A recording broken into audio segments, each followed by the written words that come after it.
오직 예수, 오직 예배, 오직 전도. 새 피조물로 새 세상을 열자. 할렐루야. 오늘 하나님의 말씀은 하나님의 약속은 성취를 위해 존재한다. 하나님의 약속은 성취를 위해 존재한다 라는 제목을 가지고 하나님 말씀을 증거하도록 하겠습니다. 하나님은 언약의 하나님이라고 우리가 말하죠. 그래서 하나님의 백성들을 언약의 백성이다 라고 말하는 것입니다. 또 믿음이 좋냐 나쁘냐 하는 것은 그 언약을 얼마나 잘 붙드느냐 붙들지 못하느냐에 따라서 믿음이 견고하다 또는 믿음이 아주 연약하다 이렇게 말하기도 하는 것입니다.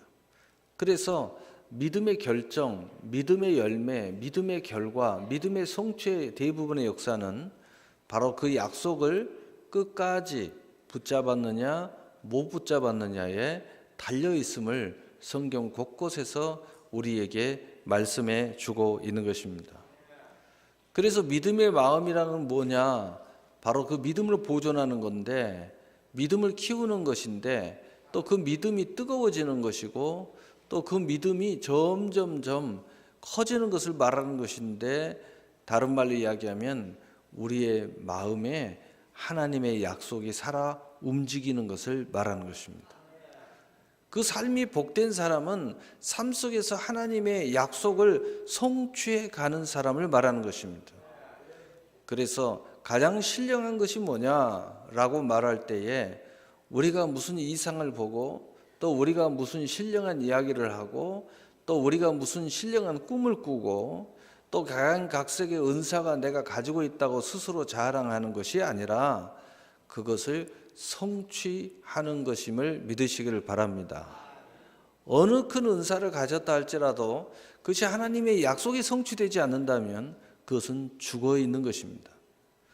그래서 우리의 믿음이 행함이 없으면 죽어 있는 것과 마찬가지로 우리 안에 있는 언약의 약속이 성취되지 않으면 그 약속을 붙잡는 우리 믿음은 또한 죽어 있는 것이고 그 약속을 붙잡고 있는 우리의 마음도 죽어 있는 것이고 또 우리의 삶도 죽어 있을 수밖에 없습니다. 그래서 마음이 우울한 사람들은 약속이 없거나 약속이 성취되지 않아서 그렇습니다. 삶이 우울한 사람들은 삶 속에 우리가 바라는 소망을 이루지 못하고 있거나 또는 장기적으로 기다리고 있거나 또는 포기했기 때문이요. 또 그 소망에 그 약속이 전혀 없기 때문이에요. 바랄 게 없다 이 말이죠. 소망이 없는 삶을 살아가고 있는 그 심령이라는 거죠. 그래서 마음이 우울할 수밖에 없습니다. 나이가 들으면 우울증에 빠진다고 그럽니다. 대부분의 사람들은 나이가 먹어 죽음을 의식하고 있기 때문입니다. 다시 말해서 죽음을 넘어서는 소망을 갖고 있지 못해요. 언약을 갖고 있지 못해요. 약속을 갖고 있지 못해요. 그것을 뛰어넘는 믿음을 갖고 있지 못해요. 그것을 넉넉히 내가 연약하다 할지라도 하나님께서 나를 사랑하사 그 죽음을 넘어서 천국으로 나를 인도하겠다는 그 사랑의 확신이 없어요. 바로 그것 때문에 우울하죠. 그러나 그 사랑이 우리 안에 충만한 사람들은 우울하지 않습니다. 나이가 먹을수록 우울하지 않습니다. 또 몸이 약해져도 우울하지 않습니다. 왜냐하면 우리 주님께 가까이 갈 시간이 가까이 온 기쁨이 또 새롭게 생기고 있기 때문입니다. 그러므로 우리 모두의 존재와 미래의 모든 성취의 의미와 가치는 약속에 있다고 말할 수 있는 것입니다. 그러므로 우리가 약속의 성취와 열매가 되기 위해서 제일 먼저 명확하게 해줘야 할 것이 있습니다. 바로 그것은 첫 번째로 약속의 주권은 하나님께 있다는 것입니다. 그러므로 우리의 약속의 시작도 하나님께 있고 그 약속의 보존도 하나님께 있고 또 그 약속의 성취도 하나님께 있는 것입니다. 그래서 요한계시록 22장 13절에 나는 알파와 오메가요 처음과 마지막이요 시작과 마침이라. 라고 말씀하고 있고, 이사야 45장 7절에도 나는 빛도 짓고 어둠도 창조하며 나는 평안도 짓고 환난도 창조하나니 나는 여호와라, 이 모든 일들을 행하는 자니라 하였노라. 아멘. 그러므로 우리는 꼭 기억해야 됩니다. 이 모든 주권이, 약속의 주권이 하나님께 있다. 시작도 보존도 성취도 하나님께 있다는 것입니다. 그러면 우리가 그것을 알기 때문에 시작도 하나님을 따라가고 과정도 하나님을 따라가고 마지막 순간도 하나님을 따라가는 것입니다. 그래서 우리는 언제나 하나님을 경외하고 언제나 하나님께 기도하고 언제나 하나님께 소망하고 언제나 하나님 말씀을 붙잡는 것입니다. 바로 그것은 하나님으로 시작되고 하나님으로 보존되고 하나님으로부터 성취하셔야 되기 때문입니다. 그러므로 하나님의 약속은 반드시 열매를 맺는 것입니다. 그래서 두 번째로 약속은 반드시 열매를 낸다. 첫째는 지켜서 열매를 내고 둘째는 안 지켜서 열매를 냅니다. 지켜서 열매를 낸다는 것은 긍정적인 열매가 우리에게 있다는 것입니다. 안 지켜서 열매를 낸다는 것은 부정적인 열매가 있다는 것입니다. 어떤 사람은 하나님의 계명을 지키지 않으면 하나님과 나 상관이 없으니까 내 멋대로 산다. 천만의 말씀이에요. 나는 예수 안 믿으니까 내 마음대로 살 거다. 천만의 말씀이에요. 거기에 대해서 믿지 않는 열매가 나타납니다. 믿으면 믿어서 열매를 나타내고, 믿는 사람 안에서도 계명을 지키는 사람은 계명을 지켜서 나타나고, 또 우리에게 기도의 권세가 있는데 기도를 열심히 하는 사람은 하는 대로 열매가 나타나고, 안 하면 안 해서 열매가 나타나고, 철야를 하는 사람은 철야를 해서 열매가 나타나고, 철야를 해야 되는데 안 하는 사람은 안 해서 열매가 안 나타나고, 거기에 대한 열매가 있습니다. 그런데 그 모든 열매는 긍정적인 열매고 부정적인 열매가 있다는 것입니다. 순종의 열매가 있고 불순종의 열매가 있다는 것입니다. 동행의 열매가 있고 동행 안에서 열매가 있다는 겁니다. 교회 안에서도 합력하여 선을 이루면 선한 열매가 있고, 또 거치는 돌이 되면 거쳐서 열매가 나타난다는 것입니다. 솔로몬이 아비로 인하여 약속을 붙잡고 일천번제를 드려서 지혜를 구하지 아니하고, 또 지혜뿐만 아니라 구하지 아니한 부와 영광과 존귀를 받는 것을 우리 모두 기억하고 있습니다. 그러나 하나님의 약속을 저버리고 하나님 앞에 크나큰 죄인, 우상을 궁안으로 들어오는 죄악을 저질렀을 때는 하나님께서 가차없이 그 모든 축복의 약속이 무너지고, 그리고 그 안에서 하나님의 진노가 일어나는 것을 보게 됩니다. 그러나 그 아버지 다윗으로 말미암아 내가 살아있는 동안에는 죄를 묻지 않겠다. 그러나 너희 자식들에게 가서 묻겠다. 바로 솔로몬의 그 믿음 때문에 축복을 받았지만, 솔로몬의 죄 때문에 솔로몬 이후의 왕국은 두 나라로 나눠져 버리고 마는 것입니다. 그래서 갈라디아서 6장 7절 9절에는 스스로 속이지 말라. 하나님은 업신여김을 받지 아니하시나니 사람이 무엇으로 심든지 그대로 거두리라. 자기의 육체를 위하여 심는 자는 육체로부터 썩어질 것을 거두고 성령을 위하여 심는 자는 성령으로부터 영생을 거두리라. 우리가 선을 행하되 낙심하지 말지니 포기하지 아니하면 때가 이름에 거두리라. 우리는 긍정 속에 속해 있는 사람인 줄로 믿습니다. 우리는 늘 풍요 속에 속해 있는 사람인 줄로 믿습니다. 하나님의 저주와 축복이 있다면 우리는 저주의 열매 쪽으로 가는 것이 아니라 우리는 축복의 열매 쪽으로 가는 줄로 믿습니다. 우리 먼 앞으로 다가올 천국과 지옥이 있는데 우리는 지옥의 열매가 아니라 천국의 열매의 사람인 줄로 믿습니다. 그렇다면 하나님의 약속은 근본적으로 무슨 약속이라고 우리는 말할 수 있습니까? 10번째로 하나님의 약속은 가나안의 약속입니다. 그래서 우리 앞에 항상 가나안이 우리 안에 있는 것입니다. 가나안의 약속은 무엇입니까? 젖과 꿀이 흐르는 약속입니다. 젖과 꿀이 흐르는 약속이 뭡니까? 하나님의 언약의 성취를 위한 약속인 것입니다. 그래서 이스라엘 백성들을 통하여 우리에게 가나안 땅을 정복하는 과정을 성경에 기록하고 하나님의 언약의 약속은 가나안 땅을 정복하고 그 기업을 분할받고 그 가나안의 약속을 부여받는, 즉 젖과 꿀이 흐르는 약속, 언약의 약속을 부여받는 바로 그 하나님인 것을 우리에게 말해주고 있는 것입니다. 젖과 꿀이 흐르는 땅이면 가나안 땅을 말하는 것을 우리가 압니다. 그리고 영적으로 모든 축복의 장소를 말하는 것이죠.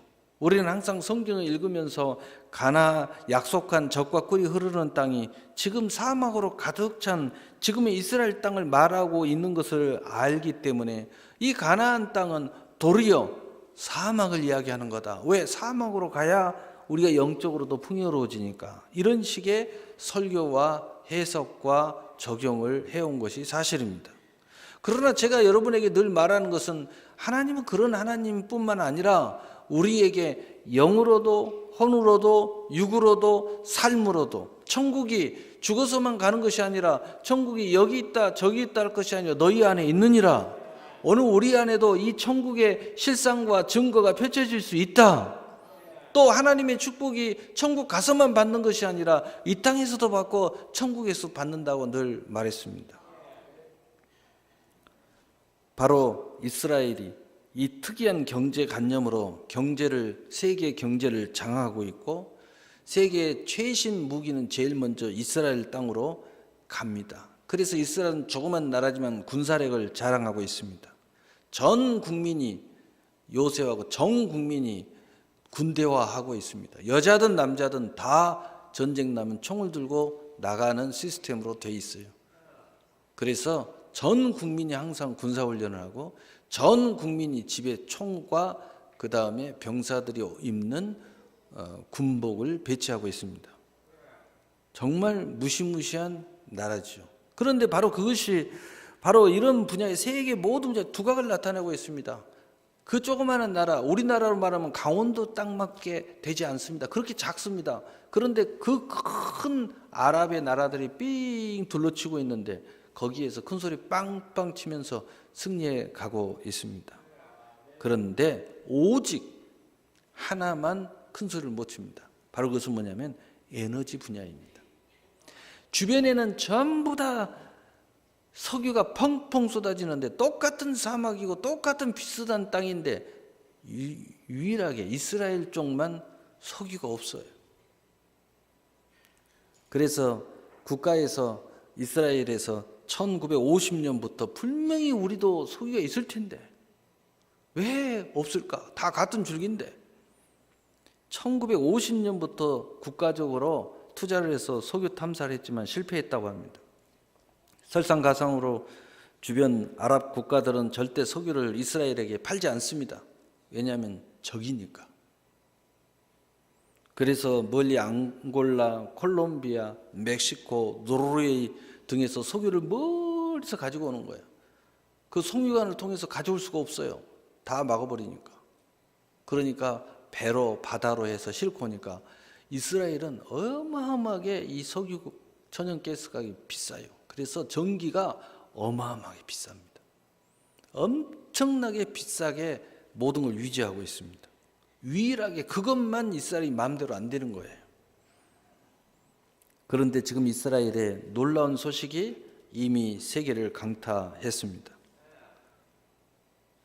이스라엘의 천연가스 세계 매장량 위로서 1919년 1월부터 시추가 시작됐다고 매스컴에 흘러나오고 있습니다. 석유 매장량의 세계 2위로 세계 유수는 대서특필하고 있고 벌써 팔레스타인, 이집트, 터키, 요르단은 천연가스 계약을 마친 상태고 유럽 연말도 유럽의 연합국도 가스 고갈 때문에 더불어서 러시아 쪽으로 붙어가지고 그 송유관을 끌어가지고 가지고 가서 러시아한테 늘 매어갖고 살 수밖에 없는데 이 매임을 자유하기 위해서 이스라엘로 달려가서 계약을 위해서 동서분주하고 있다고 합니다. 이미 세계 재력가들이 $10,000,000,000 이상의 자본을 들고 들어와서 투자를 하고 있고 미국의 유전 최대 개발회사 노블 에너지 회사가 들어와서 이스라엘 국가 유전회사와 함께 개발 및 생산에 들어간다고 합니다. 이스라엘 앞바다의 레바탄 천연가스는 세계 두 번째 규모로 1,000조의 규모이고 타미르 천연가스는 55조의 규모이며 또 크파르 사벨의 유전은 10억 배의 규모로 하루 생산량만 수억, 그 60억 달러의 규모를 하루만에 생산하고 있다는 것. 그 외에 또 삼손, 아프로데테, 골란 고온 등 계속 최근에 유전이 발견되고 있습니다. 더 놀라운 사실은 이 유전을 발견한 일화입니다. 그 시작은 모세의 축복 기도로부터 시작되고 있음을 우리는 알 수 있습니다. 모세의 축복 기도, 그 언약의 약속을 우리가 살펴보고자 합니다. 모세는 광야 40년을 지나서 가나안으로 들어가는 백성들에게 마지막으로 각 지파별로 축복 기도를 합니다. 그 중에서 우리는 첫째 스불론 지파에게 한 축복 기도를 집중해 봐야 됩니다. 이 스불론 지파는 어떤 지파냐면 다윗 왕을 하나님께서 세우자고 했을 때 다른 모든 지파들은 그것을 쉽게 동의하지 못하고 지켜보고만 있을 때 하나님의 명령을 받아가지고 그 다윗 왕이 하나님의 기름 부음을 받은 왕인 것을 알고 나서 모든 지파들이 그것을 외면하고 또 사울 쪽에 있는 그 세력 때문에 두려워해서 하지 못할 때 하나님의 명령을 따라 나서서 다윗을 세운 지파가 스불론 지파입니다. 그리고 다윗 왕의 즉위식의 모든 물품과 돈을 댄 지파가 스불론 지파입니다. 그런데 놀랍게도 이 스불론 지파에게 바로 모세가 이런 축복을 했습니다. 신명기 33장 19절을 우리 함께 읽어보겠습니다. 그들이 백성들을 불러 산에 이르게 하고 거기에서 의로운 제사를 드릴 것이며 바다의 풍부한 것과 모래에 감추어진 보배를 흡수하리로다. 아멘. 여기에서도 바다의 풍부한 것과 모래에 감추어진 보배를 흡수하리로다. 너무 놀랍지 않습니까? 오늘 이 스불론 지파는 어디에 위치를 하고 있냐면은 갈릴리 호수와 지중해 연안을 가지고 있는 땅을 분할받는 지파였습니다. 바로 이곳에서 세계 2위의 천연가스와 유전이 발견된 것입니다. 두 번째, 아셀 지파에게 한 축복 기도입니다. 신명기 33장 24절에 아셀에 대하여 일렀으되 아셀은 아들들 중에 더 복을 받으며 그의 형제에게 기쁨이 되며 그의 발이 기름에 잠길지로다. 그 발이 기름에 잠긴다는 거예요. 지금 최근에 최대 유전이 계속 발견된 지역이 이 지역이라고 합니다. 북쪽 이스라엘 북쪽 지역을 차지하고 있는 지파인데 이 지파에서 이 젖과 꿀이 흐르는 땅이라고 하는 그 젖과 꿀이 바로 천연가스와 유전으로 최근에 터져나오기 시작한 것입니다.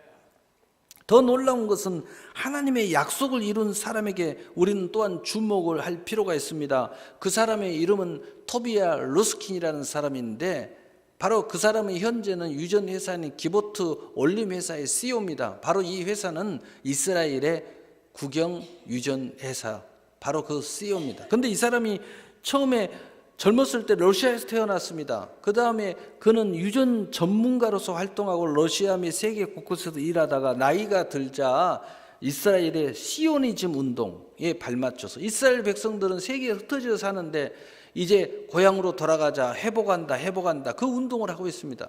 근데 이 사람도 이제 나이가 들어가니까 내 땅, 하나님의 약속의 땅, 가나안 땅으로 가야 되겠다 하고 모든 것을 정리해서 돌아갔습니다. 그런데 이스라엘 땅에 와보니까 황무지예요. 사막이에요. 젖과 꿀이는 하나님의 약속의 땅이 아니에요. 그래서 이 사람은 성경을 다시 펼쳐놓고 읽기 시작했습니다. 분명히 하나님은 젖과 꿀이 흐르는 땅이라고 그랬는데 그 약속을 믿고 언약을 믿으면서 다시 성경을 펼치면서 처음부터 기도하면서 읽고 또 읽었습니다. 바로 그 순간에 신명기 33장 19절과 24절이 그에게 주목이 되었습니다. 그리고 그는 이렇게 감동을 받았다고 합니다. 바로 하나님께서 천연가스와 석유를 말한 것이다 라고 확신하고 성경의 말씀대로 당시 위치를 찾아서 유전 탐사를 시작했고, 그가 2004년도에 최초로 이 지역에서 유전을 발견한 사람입니다. 그 후에 조사 및 거대 회사를 통해서 정밀 조사를 걸쳐서 이제 타당성 조사가 다 끝나고 오늘에 이르러서 2019년 1월 19일부터 천연가스를 생산하기 시작했습니다. 정말 놀라운 이야기가 아닙니까? 하나님의 그 약속이 눈안에 펼쳐지지 않으니까 성경을 다시 읽고 또 읽고 기도하면서 그 약속을 찾아 헤맨 것입니다. 그리고 그 약속을 찾았습니다. 그리고 그것을 믿고 현실에서 믿음으로 행보하다가 그 성경이 정확하게 기록한 모세가 축복한 그 지파들이 위치한 곳을 탐사하기 시작했습니다. 그리고 그곳에서 이 놀라운 젖과 꿀이 흐르는 오늘 현대의 젖과 꿀, 천연가스와 유전을 발견하게 된 것입니다. 마태복음 5장 17절 19절은 예수님께서 이런 말씀을 합니다. 내가 율법이나 선지자를 피하러 온 줄로 생각하지 말라. 피하러 온 것이 아니요 완전하게 하려 함이라. 진실로 너희에게 이르노니 천지가 없어지기 전에는 율법이 1.1억이라도 결코 없어지지 아니하고 다 이루리라.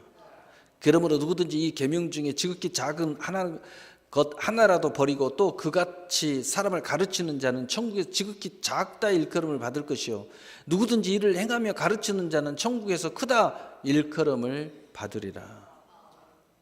여러분, 성경은 한 글자 하나도 우리에게 죽어있는 글자가 없다는 것입니다. 여러분, 이제 우리가 하나님의 말씀이 약속임을 알고 말씀을 꼭 붙잡고 우리 현실에서 이 젖과 꿀이 흐르는 땅을 차지할 이유가 여기 있는 것입니다. 그러므로 이제 네 번째 결론을 내리겠습니다. 그렇다면 우리에게 이 약속의 성취, 바로 이 말씀의 성취의 열쇠는 어디에 있습니까?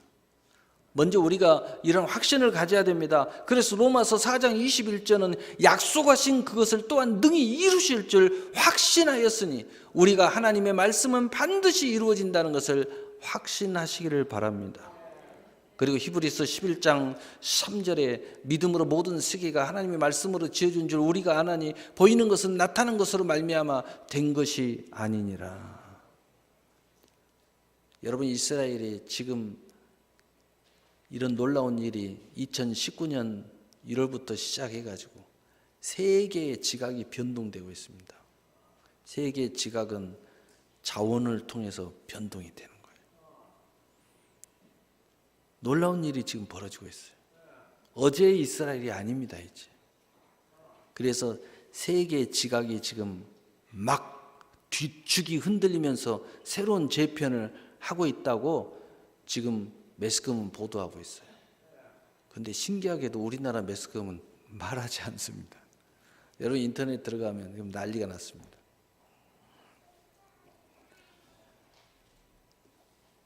우리에게 이 약속의 성취는 바로 첫째로 믿음의 성취인 것을 믿으시기를 바랍니다.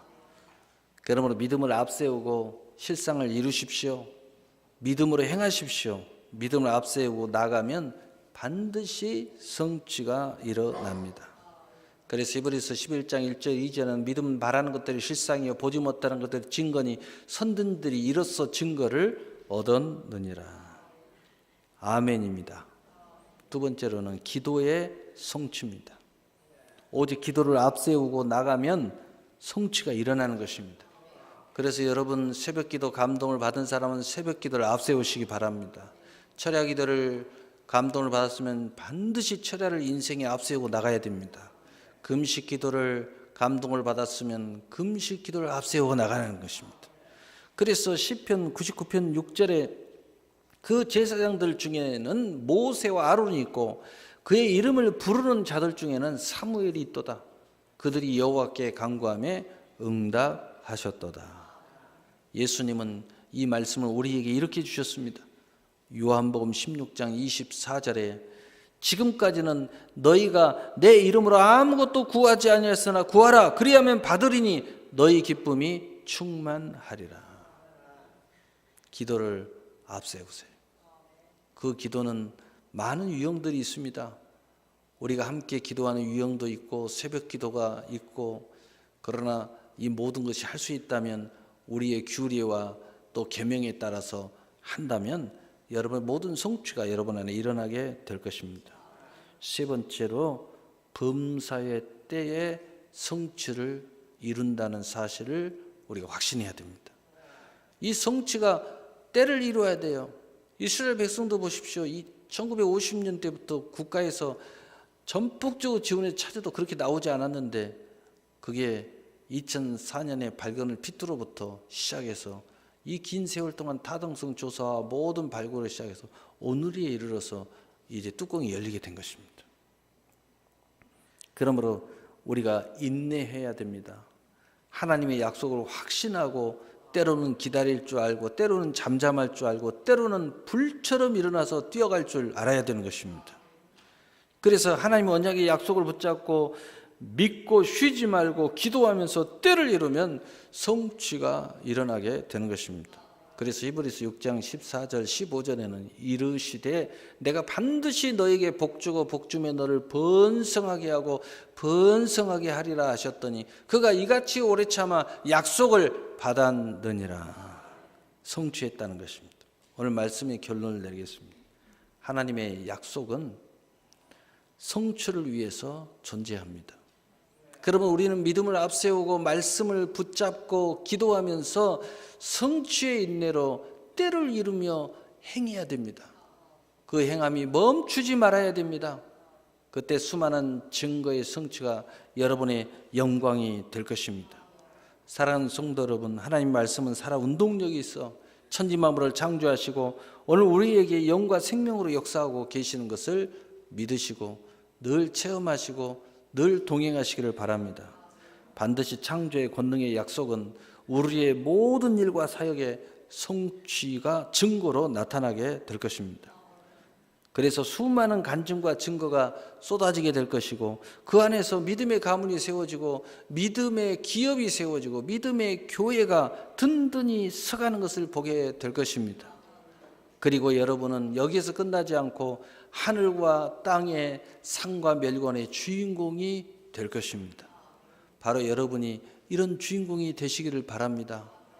이제 믿음을 앞세우시고 기도를 앞세우시고 그리고 반드시 하나님의 때는 우리 앞에 도래된다는 그 인내와 오래 참음과 기다림을 앞세우셔서 반드시 말씀 붙잡고 기도하며 그리고 이상을 바라보면서 실상을 이루어서 수많은 간증과 증거의 주인공이 되고 그리고 우리의 믿음의 후손들에게 그 놀라운 복음을 내려주는 아브라함의 하나님, 이삭의 하나님, 야곱의 하나님의 그 백성으로서 그 아들로서 또 그 귀한 그릇으로서 하나님 앞에 복되게 쓰임받는 여러분이 되시기를 예수님의 이름으로 축복합니다.